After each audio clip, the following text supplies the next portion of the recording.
Allora, altro partner dell'Ateneo Veneto in questo premio Torta da sempre è il Collegio degli Ingegneri e quindi l'ingegner Sandro Boato, presidente del collegio. Prego.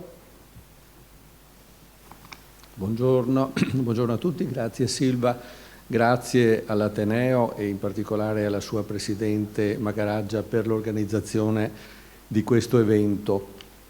Allora, far parte della commissione per l'assegnazione del premio Torta è stato per me un onore e un'opportunità straordinaria. La scelta della commissione di quest'anno non è stata una scelta semplice, lo voglio dire, perché è stato così.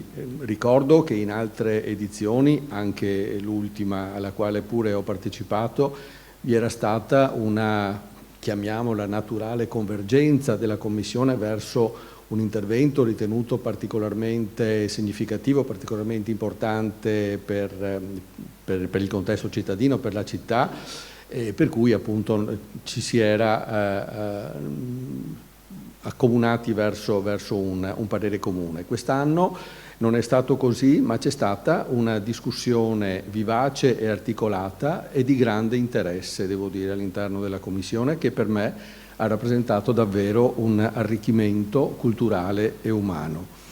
Io amo questa città, anche se non ho mai abitato nel centro storico, la considero comunque la mia città e spesso ancora oggi, dopo tanti anni che la frequento, che calpesto le sue calli, mi lascio incantare dalle sue forme, dai suoi monumenti, dalle sue visioni, sempre nuove e sempre diverse. E questa cosa non la dico così per dire, ma la dico perché la provo e la sento veramente. È certamente una città difficile, è complicato far convergere i molti interessi, spesso divergenti, che gravitano su di essa.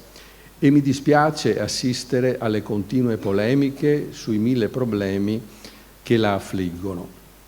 Ma nonostante tutto, nonostante la fuga dei suoi abitanti e l'invasione dei turisti, è una città ancora viva, come è stato detto già in precedenza, è una città che va vissuta senza remore, è una città che soprattutto va rispettata per la sua età, per la sua bellezza, per la sua storia, per la grandezza del suo passato e per quello che rappresenta oggi, per la sua vivacità culturale, per le sue istituzioni di altissimo livello, e oggi siamo ospiti in una delle più prestigiose, per le 1000 occasioni che offre per imparare, per conoscere, per vedere, per arricchirsi. Durante i lavori della Commissione abbiamo visto interventi interessanti, innovativi, qualitativamente rilevanti, che hanno operato sul tessuto della città e anche delle isole e della terraferma, segno che c'è da parte di molti il desiderio di continuare a scommettere su questo territorio per rinnovarlo mantenendo vivi i segni del passato, come di fatto è avvenuto nei secoli trascorsi, che hanno visto la città cambiare e rinnovarsi, mantenendo fede alle sue origini. Il premio Torta è un evento importante per tenere alto l'interesse della città sul suo vissuto, sui suoi monumenti. Come è già stato detto, il Collegio e l'Ordine ne sono ben convinti e per questo lo sostengono in sostanza.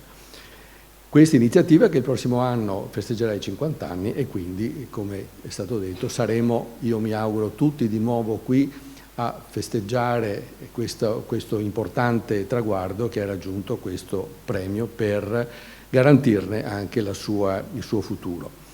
Quindi io ringrazio davvero Maura Manzelle, che è stata la Presidente della Commissione, e gli altri componenti della Commissione, oltre a Silva Menetto, che è qui con noi e che ci ha supportato con grande disponibilità per il lavoro che è stato svolto, per la pubblicazione del libro che tra poco verrà distribuito e quindi avrete tutti il piacere di vedere e vi auguro una buona giornata. Grazie a tutti.